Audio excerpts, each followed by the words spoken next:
underline. Omong dikit tapi nyelekit. Bersama Om Bob. Temukan di channel YouTube Om Bob Indonesia.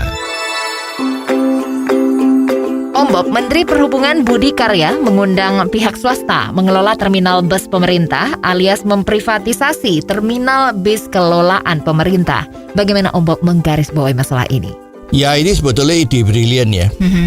Jadi kalau pemerintah sudah mempunyai masalah yang tidak beres-beres seperti terminal bis ini, ya dari dulu rasanya nggak beres-beres tuh.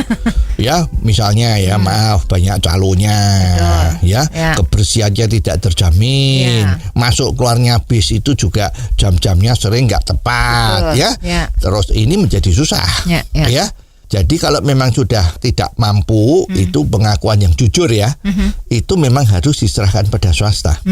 Ya, kenapa kok seperti ini? Nah, pertanyaannya harus kita jawab tidak sederhana. Satu, kalau pengelolaan stasiun bis tadi itu ada di tangan pemerintah, pegawai-pegawainya kebanyakan kan pegawai negeri. Betul. Ya. Nah, kalau pegawai negeri itu ada satu peraturan yang sangat bagus untuk pegawai negerinya ya, ya, bahwa pegawai negeri itu nggak bisa dipecat. Bahkan terlalu baik kalau berbuat kesalahan biasanya bukan diturunkan pangkatnya tapi dimutasi. Mutasinya di posisi yang tidak lebih rendah dari yang selama ini ya. Jadi lama-lama merasa loh, ini yang berbuat salah kok malah tidak dipecat tapi posisinya sama, bahkan kadang-kadang secara kesan umum ini malah menjadi naik pangkat. Ya, jadi kepala bagian A dipindah ke kepala bagian B, ya macam-macam itu. Karena peraturan pemerintah itu bahwa pegawainya tidak boleh dipecat, lifetime employer gitu, ya.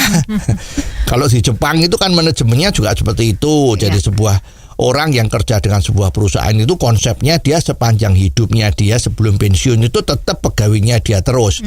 Nah, kebetulan yang di Jepang itu orang-orangnya memang luar biasa.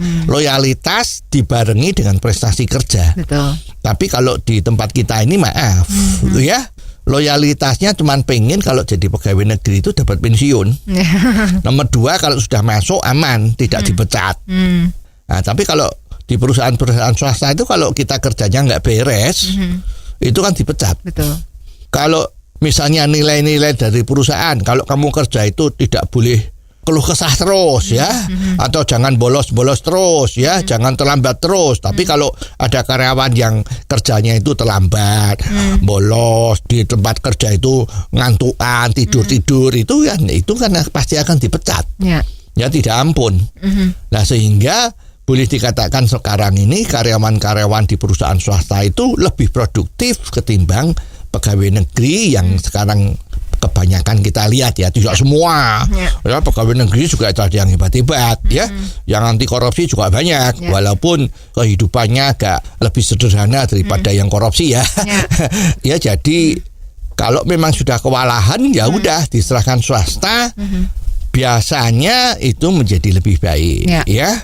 Contoh yang kalau kita nggak lupa itu dulu kan juga ada itu urusan bea cukai itu kan juga diserahkan sama perusahaan swasta kan, yang namanya apa itu SGV atau apa ya. Jadi itu dulu sempat urusan bea cukai itu bea masuk itu diurusi bukan pemerintah. Ya, jadi sebetulnya ini langkah yang baik. Bila perlu memang urusan-urusan apa yang sudah susah untuk diatasi diserahkan swasta juga oke. Ya, karena hubungan antara pemerintah dan swasta itu lebih mudah. Swasta kalau nggak beres, tinggal tahun depan, bulan depan, you udah nggak bisa ngelola perusahaan ini, ganti lagi orang lain.